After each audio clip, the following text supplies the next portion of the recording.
jetzt 3 Kilometer geschafft und bin immer noch an diesem malerischen Bachlauf. Ich habe gerade überlegt, wo ich hin muss.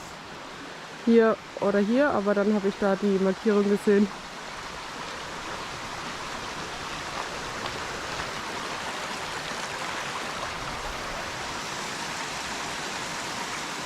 Es ist einfach so schön. Und mein Plan ist, heute gemütlich zu machen und zu versuchen, mir meine Kräfte einzuteilen. Ich meine, jetzt hier bei den Wasserfällen ist sowieso nicht schwer, langsam zu machen, weil es einfach zu viel zu gucken gibt und zwischendrin dann auch Pausen machen. Und dann schaffe ich das schon.